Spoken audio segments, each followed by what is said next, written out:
How do you stay on top in this unruly troop? Who calls the shots in this hunting clan? And what makes these lone killers get friendly? Discover the secrets of society in raw nature.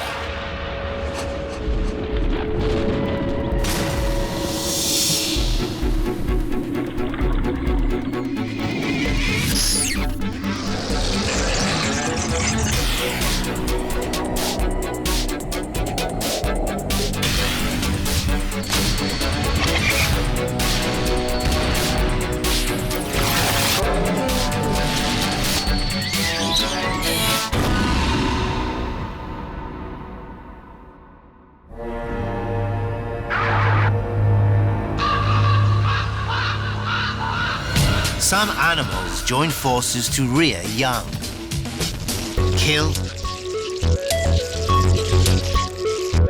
and defend.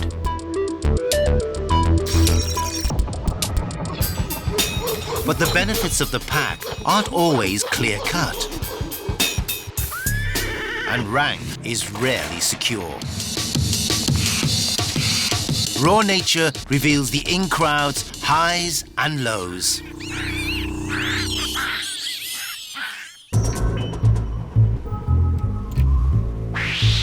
Deep in the heart of this Central African rainforest lives a peaceful, caring, vegetarian society. Gentle, thoughtful, and enormous. The mountain gorilla. Meet the family. Half a ton of silverback male, his harem, and their young.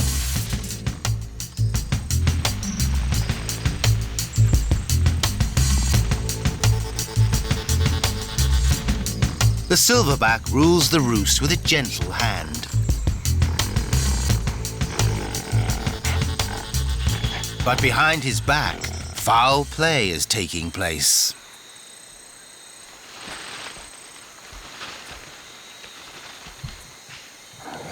One of the silverback's females is mating with another male.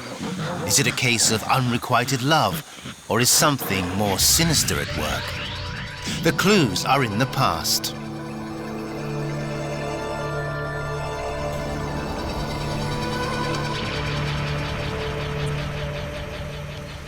Our silverback was not an only child.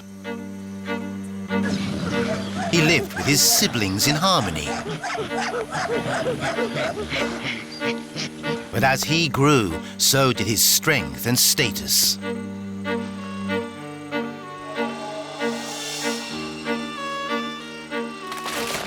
Now he's powerful, domineering, and respected. Our silverback has fulfilled the promise he showed in his youth.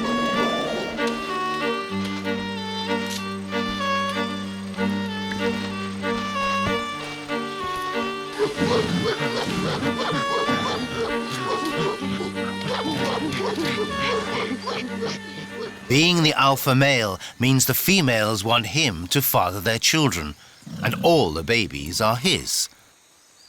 Or are they?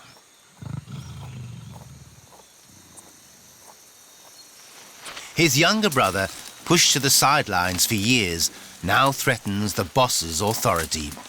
The silver hairs on his back show he's mature, ready to head his own family. He finds a female and her infant. The youngster knows when he's not wanted and makes himself scarce.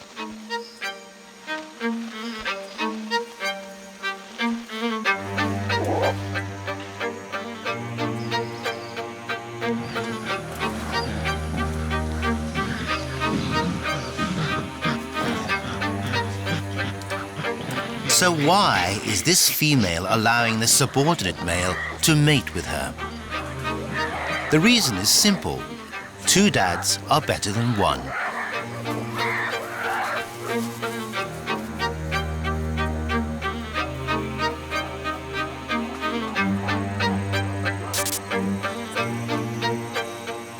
Both the silverback and his younger brother will think that the new infant is theirs.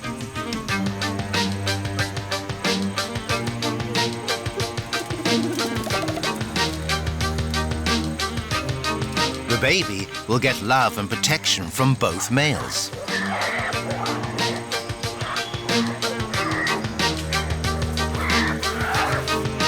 These tactics may appear underhand, but they help to keep the peace in this family-based society by keeping the lid on the male's aggression. Yet this harmony relies on the silverback being kept in the dark.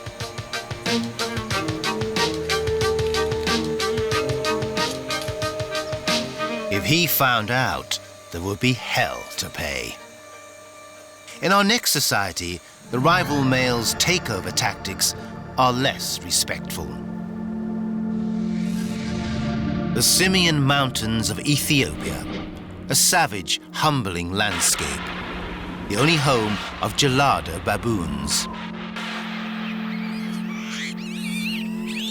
At night, these daredevil primates sleep on steep cliffs away from predators. Every morning, they climb the perilous rock face to reach the pastures of the high plateaus.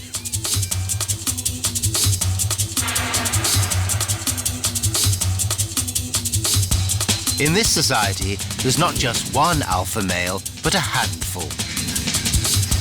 And just like these two, they each have their own harem to look after.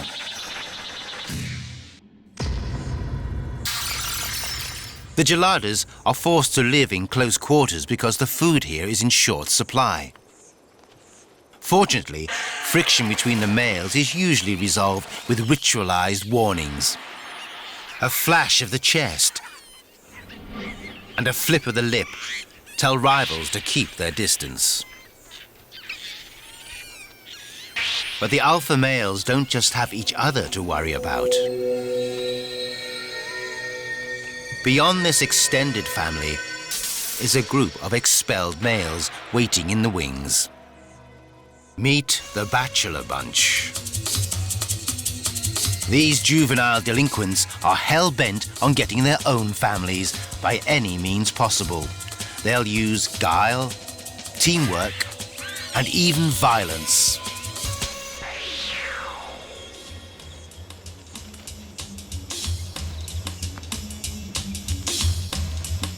The females forage each in their designated harem.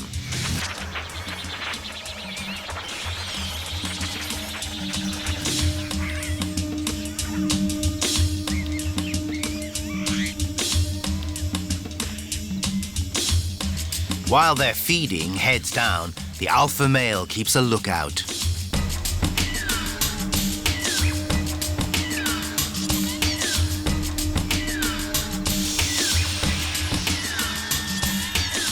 As the day wears on, the harems mingle and lose their structure.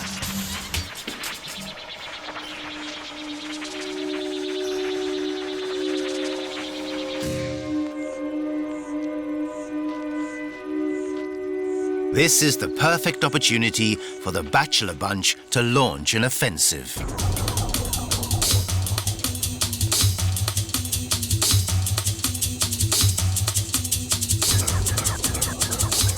Any tension between the alpha males is forgotten when there's an outside threat. It's time to close ranks.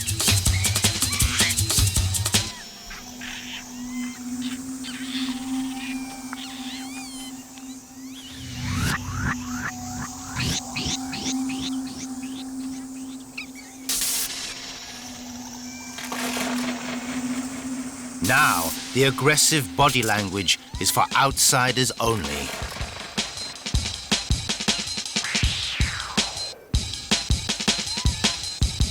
The raiders are undeterred. They forge ahead in a wave of terror.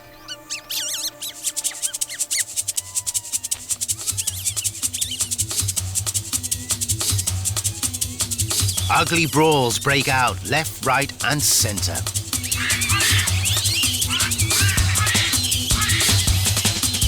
Even the females get stuck in.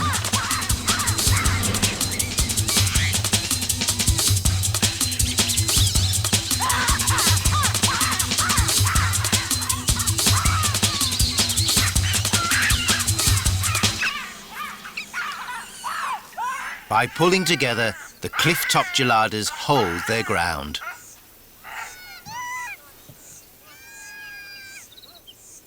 The defeated bachelors retreat.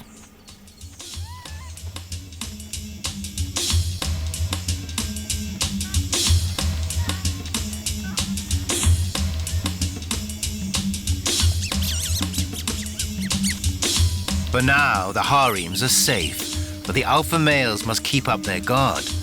Those on the fringe of society are always looking for a way in. Our Gelada bachelors have everything to gain, while the young males in our next society have everything to lose.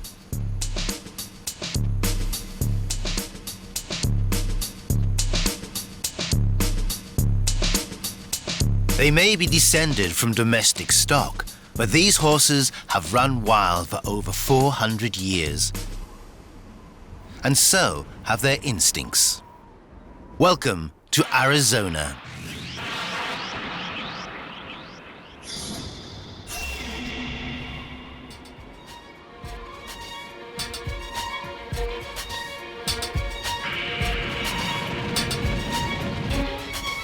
This epic landscape is the stomping ground of the Mustang.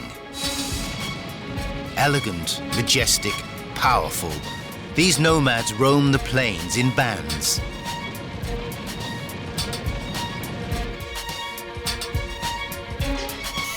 The reigning stallion's at the rear, his harem and foals in the middle, while the top mare leads the way and chooses where to graze.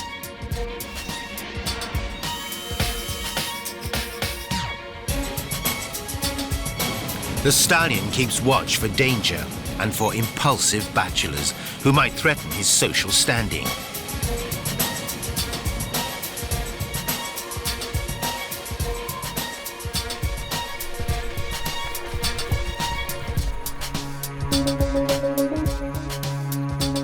Complex social relationships hold these horses together, and each individual knows their place. The horses groom each other, which reduces tensions on the outside and on the inside. It lowers the heart rate. In their early years, the foals, all fathered by the stallion, get plenty of love and attention. But for every young male, there comes a crunch time.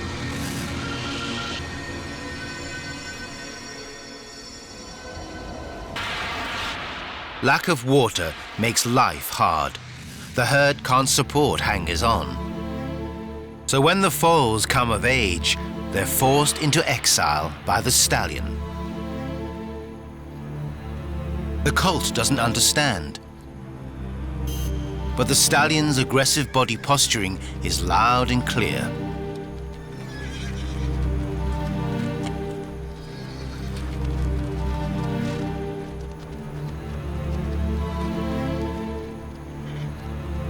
If father's rejection isn't enough, Mum and the other mares drive the message home.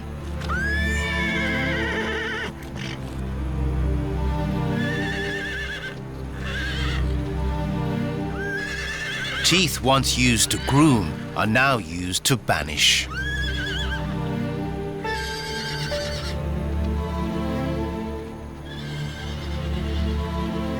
Eviction can take as long as 3 days.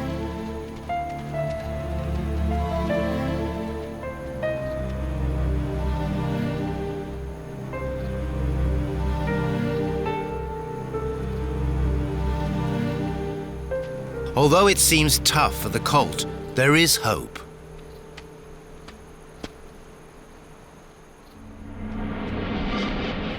Like Geladas, rejected males form close alliances with other bachelors, and one day could take a harem of their own.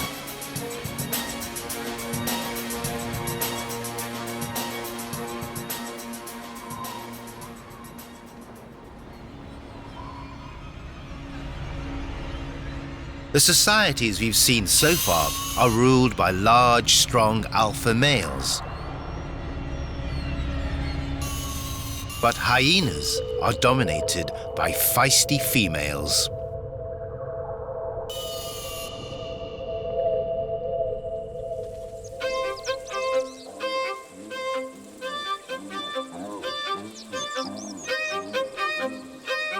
Yet the hyenas of this clan look just the opposite. So where are the dominant queens? In fact, they are the queens. They're the stronger, more aggressive sex.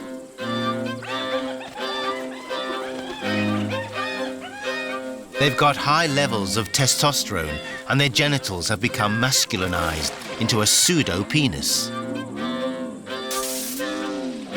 They urinate, give birth and even mate through this strange appendage. The pseudo-penis shortens to allow entry by the male, but only if the female gives the say-so. This strange social setup must have its benefits. Hyenas are incredibly successful hunters with a better strike rate than lions. So how does this clan work so well?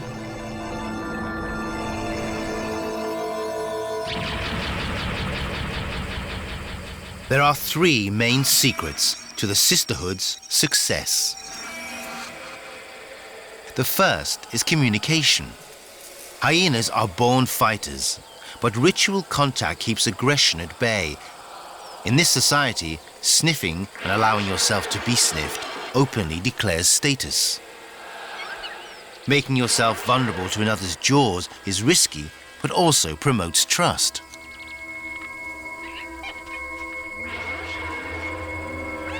Males know they're inferior and wisely give way to the bigger females. This ritualized behavior plays a vital role. There's so much testosterone flying around that violence and bloodshed are easily triggered. Aggression better directed outside the clan. And that's the hyena's second secret. Fearless pack hunting.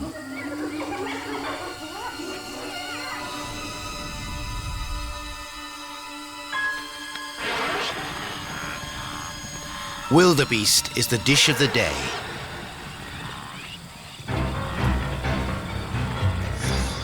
Like trained assassins, they wait until the time is right. They target a calf and its mother. And the sisterhood launches an assault.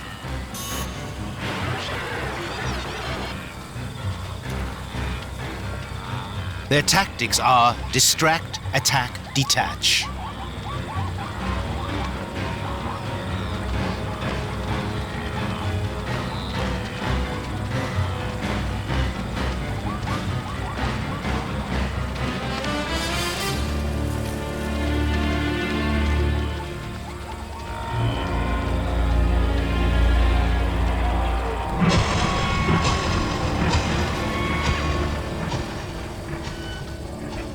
They couldn't achieve this by hunting individually.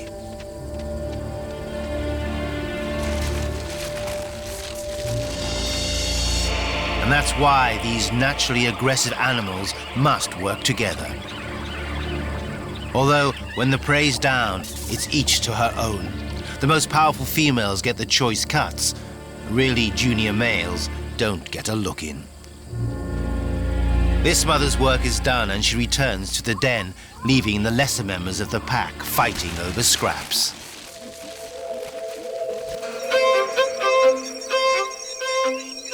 Motherhood is the third and final secret of these powerful sisters.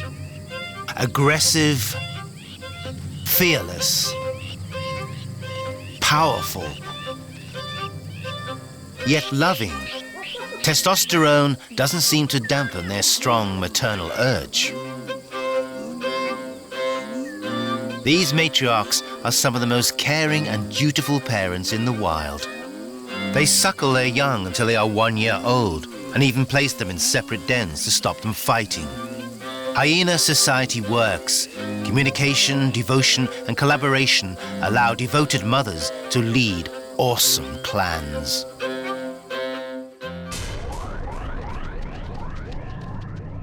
Hunting packs are normally associated with large mammals, but bugs can do it too. There are over 30,000 types of spiders. They're typically lone hunters. Some wait behind trapdoors. Others hole up in burrows. But the majority live on webs. And the larger the web, the larger the spider.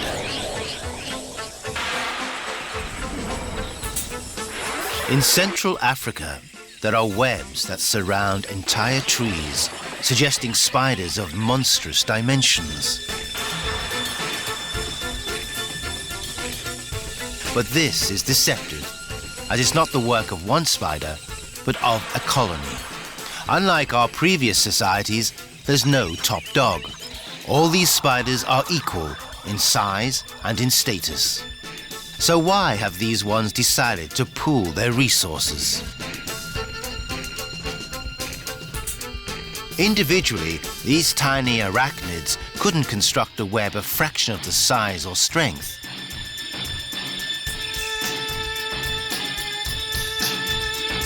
By living in this webbed megalopolis, each individual has access to more prey items.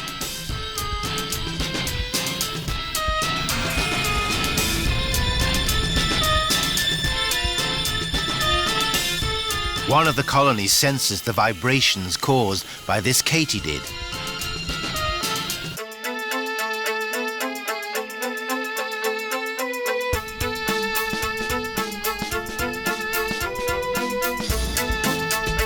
What's most impressive about these 8-legged carnivores is that they can bring down prey much larger than themselves by working as a team.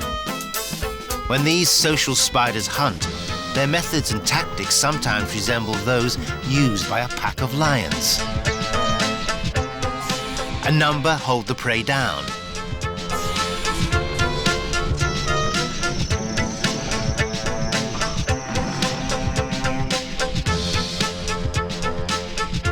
Whilst another administers the fatal bite.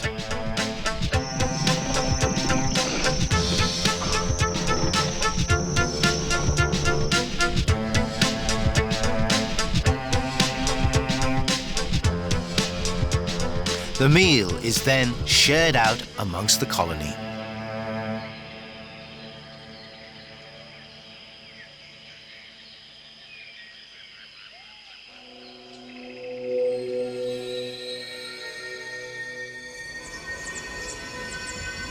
Like social spiders, our next society is carnivorous, but they take slaughter to a new level. A giant is stirring in the Central American rainforest. 1/2 kilometer long, 15 meters wide, eating 300 tons of insects per day. It's a monster you don't want to mess with. These are army ants. They are one of the natural world's most complex societies and live life in the fast lane. Over 1 million ants, divided into separate working groups, make up the colony.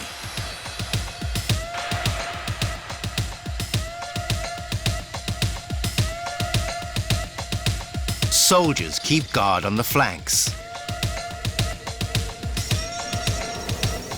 Armed to the teeth and 5 times the size of their comrades, these fighters have become so specialized they can't even feed themselves.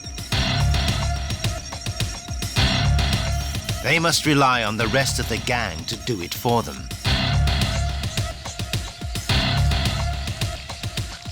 At the front line are the workers. They seize the prey with powerful jaws, paralyze it with stings, then tear it limb from limb.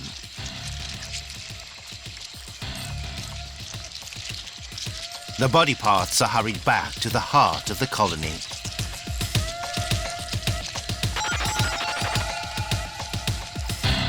The enormous, bloated queen in the center is the only fertile ant. She lays up to 300,000 eggs a week, continuously topping the army up with new recruits. The ants work in such harmony they can be considered as a single weapon of mass destruction, moving like one huge beast with millions of limbs and unforgiving mouths.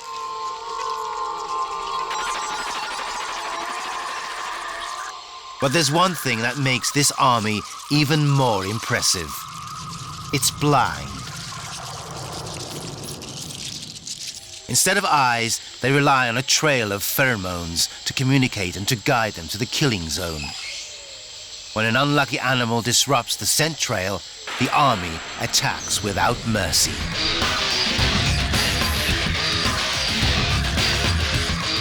At nightfall, the troops retreat to the barracks.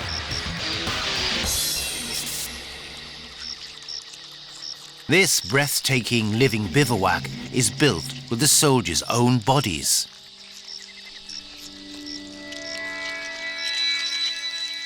The army fans out in different directions from this base for the next 20 days. When they have stripped the area of prey, they move on.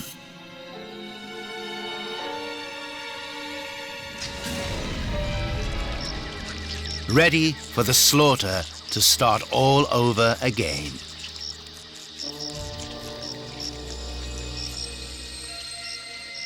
Workers, soldiers, a queen. Surely these roles only appear in social bugs. But amazingly, a mammal has opted for colony life.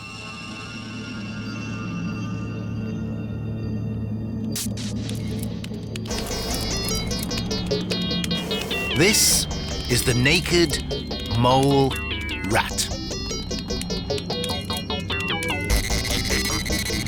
Subterranean, hairless, with oversized teeth. These tiny mammals are just 7 centimeters long. Colonies contain up to 300 individuals, each assigned a duty. The workers tirelessly search for roots and tubers, this underground society's only source of food and water. At the front is the digger, who uses sharp teeth and powerful jaws to tunnel deeper into the darkness. Behind the digger is an assembly line of cleaners who kick the dust backwards until it is ejected from the burrow.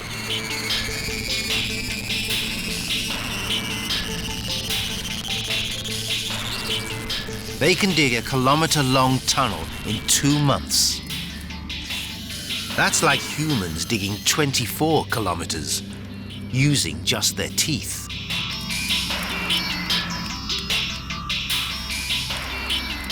Many mole rats make light work. An individual could never find enough life-saving tubers.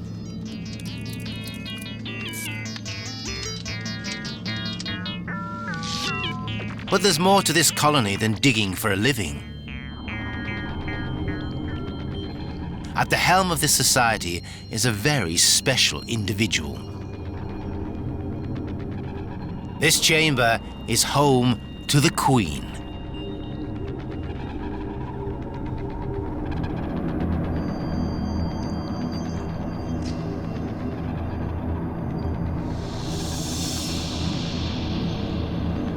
She's permanently pregnant and rules her society from the top down.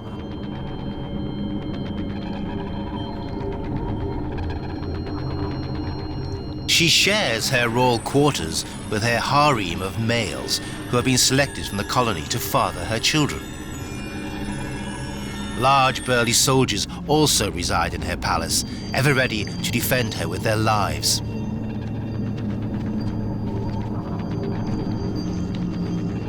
Every single one of these babies is hers. Apart from her male concubines, she's the only fertile member of the colony. But what stops the others reaching sexual maturity?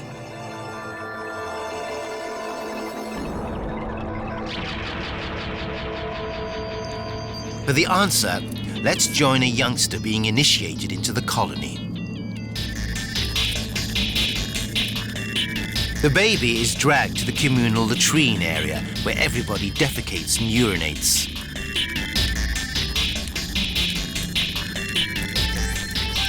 Because they're blind, mole rats rely upon smell to tell friend from foe. Wallowing in this mire gives them their signature scent.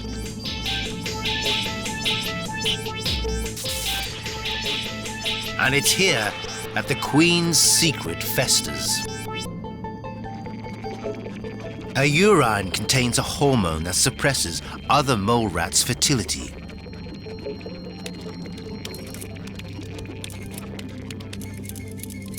So this juvenile is destined for a life of labor, not fatherhood.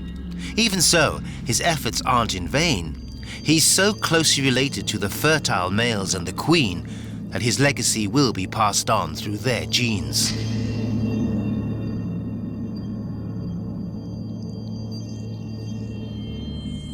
Our next society also features a top female mothering many young, but strangely, they're not all hers.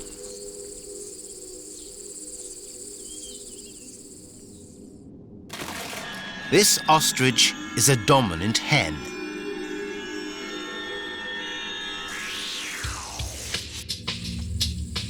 She chaperones a gaggle of juveniles, many of which belong to other birds. So, if she's such high status, why is she playing nanny?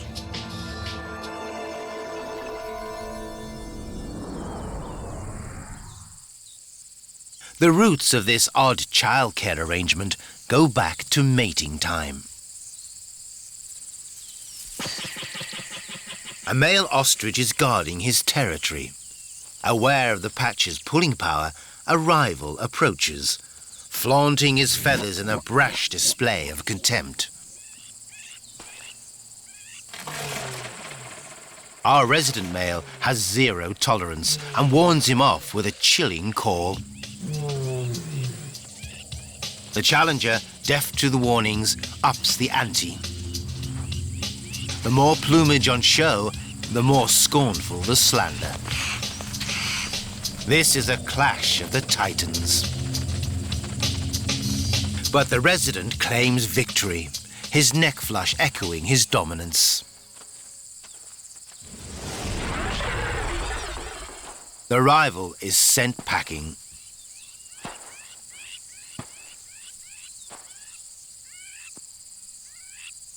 After countless big bird brawls, the patch attracts the right sort of attention.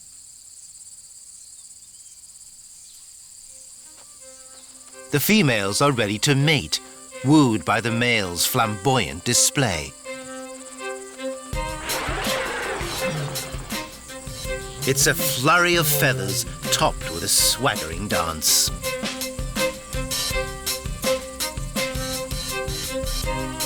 The major hen gets most of his attention, but he doesn't just restrict himself to one partner.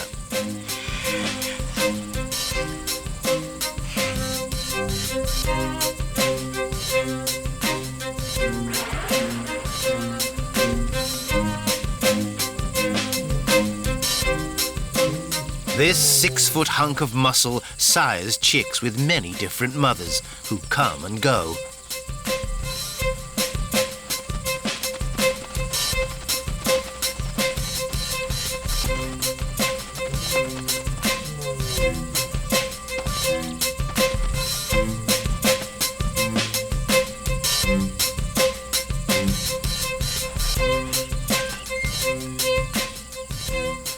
In a curious social setup, the resulting eggs are mixed up in a nest he's scraped out of the earth. But the major hen is no fool. She moves the other mother's eggs to the outside. Here, they're more exposed to heat and predators, and buffer her own clutch, despite objections.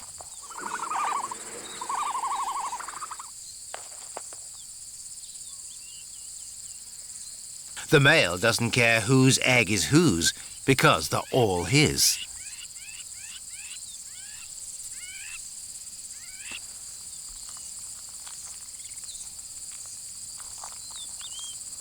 The chicks hatch 6 weeks later, And thanks to the major hen's wily domestic arrangements, many of them will be her own.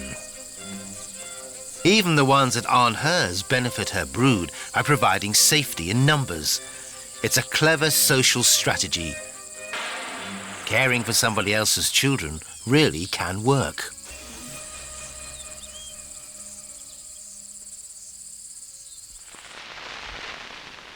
Like our last bird, these feathered friends mass together. They're youngsters, but with no parents to protect them, they must watch each other's backs. Fortunately, ravens are born smart, with a brain-to-body ratio to rival humans and dolphins. Their cunning has allowed them to colonize most corners of the world, including some of the harshest environments on Earth.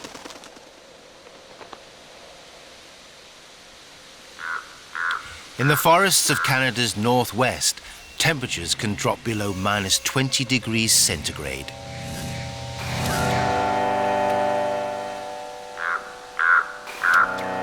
Even for these resourceful omnivores, food becomes extremely scarce.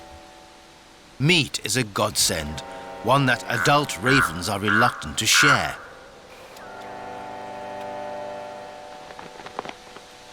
But when a juvenile finds an abandoned wolf kill, he invites his friends to join him. Why? Has this clever bear just got a lot of learning to do? Or have these youths got something to teach us?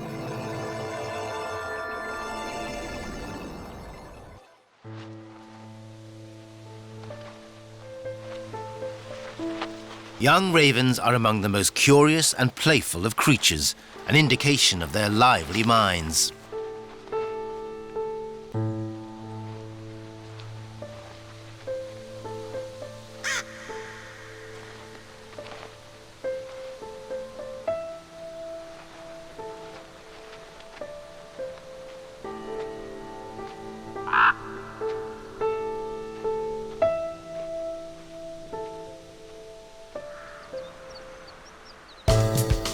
When not playing, they often gather in massive, non-breeding roosts, sometimes containing as many as a few thousand juveniles.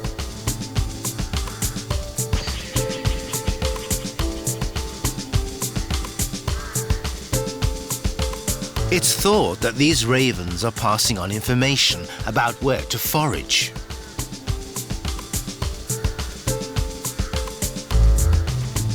One way to find food is to follow a wolf. They would not be able to get to the meat with their beaks, so they let the wolves do the hard work for them. When one spots a kill, it caws and sometimes returns to the roost to share the news with the rest of the gang. When the other juveniles get wind of the feed, they set out.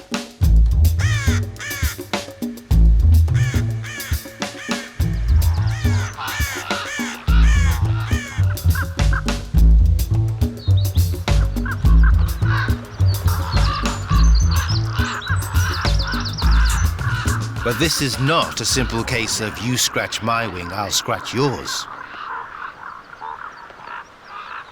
It's the wise thing to do when grown-ups are around.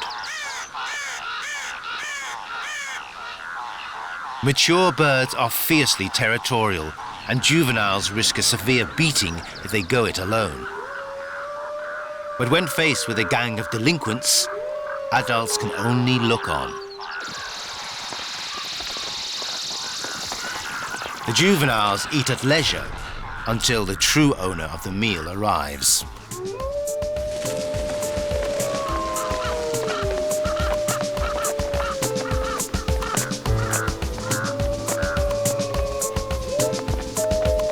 When the wolf's had its fill, the ravens will be back.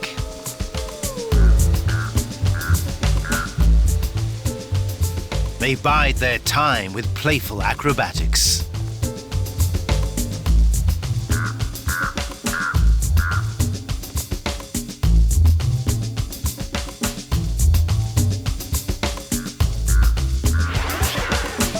They're a society of youths always ready to challenge the older generation and clever enough to get their food without a fight.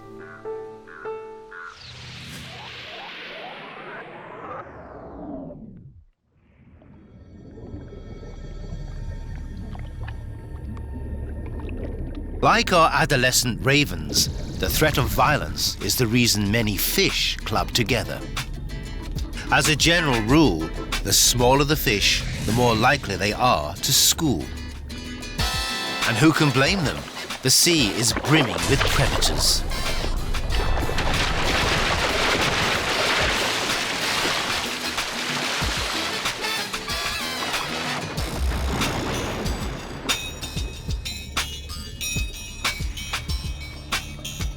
These mackerel gather in their thousands and move as one in an attempt to confuse hungry blue sharks.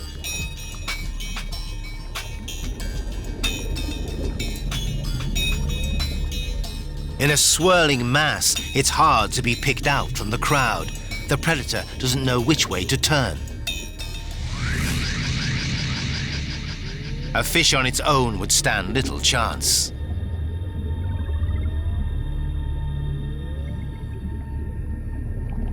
Adult sharks have no need for crowd protection. They're lone cruisers following their nose to the next meal. When they group together, it's purely for selfish reasons. These white-tipped reef sharks look as if they're hunting cooperatively, but they're not.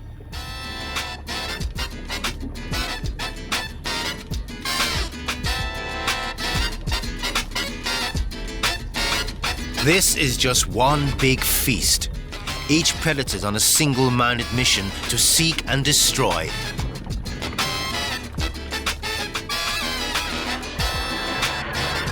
By nature, sharks are loners. But some sharks break the rules and get friendly. And they're not always the small ones. They can be up to 6 meters. It's hammerhead time. But why do these bizarre killers form such huge groups? There's no need for defense. Who'd dare tackle this school? And it's no dinner party. These sharks prefer hunting alone at night. The answer is that these killer fish get social at mating time. The females gather here every day. The males drop in as guests. They want quality, not quantity. Luckily, there's an easy way to pick the best of the bunch. The females jostle for the prime position, and the largest ones take the central spot.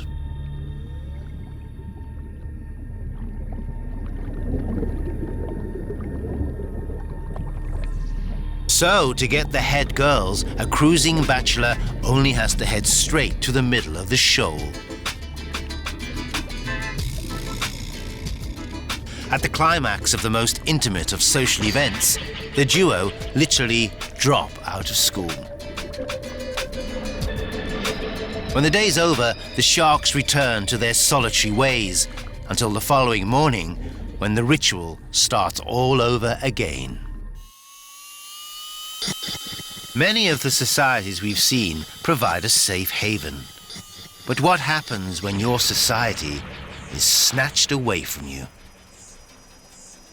Caring, affectionate, and protective. Meerkats live in close-knit family groups, led by a dominant male and female. On their own, these virtually defenseless mammals would perish. So why is this meerkat going solo in this crippling heat?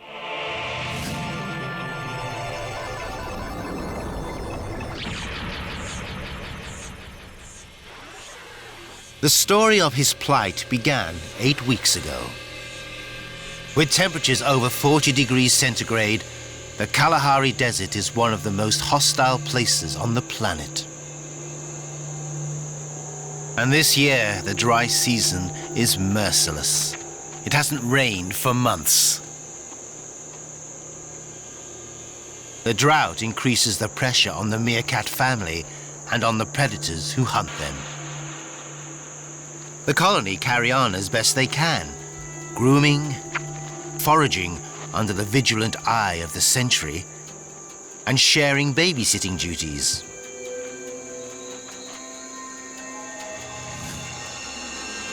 But before long, the harsh conditions take their toll. Our meerkat's sister perishes at the jaws of ravenous jackals. His dad falls foul of the talons of a martial eagle.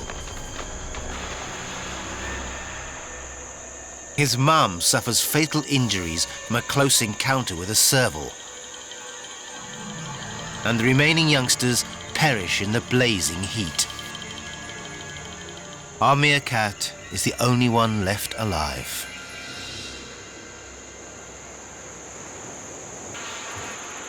But a meerkat on his own is incredibly vulnerable. His only hope of survival is to find another family, and he must find them fast.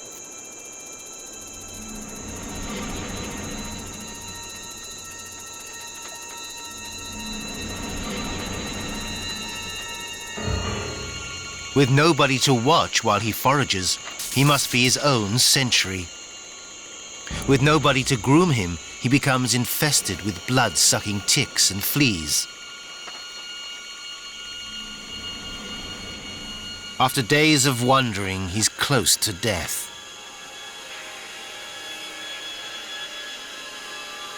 And attracting the wrong kind of crowd.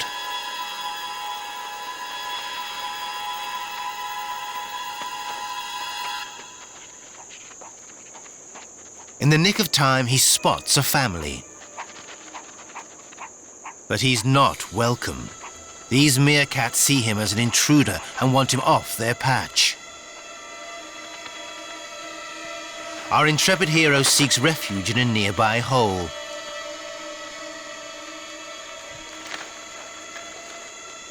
The father of the family asserts his dominance. When the time is right, our meerkat approaches again. This could be his last chance.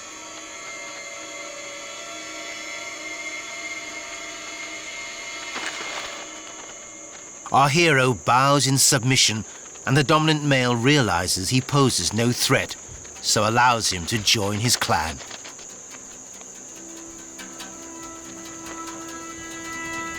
In the distance, rain clouds gather, bringing with them the hope of a bright future for this spirited survivor and his new-found family.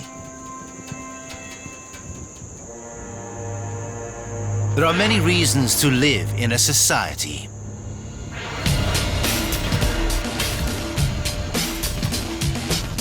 Protecting each other, safety in numbers,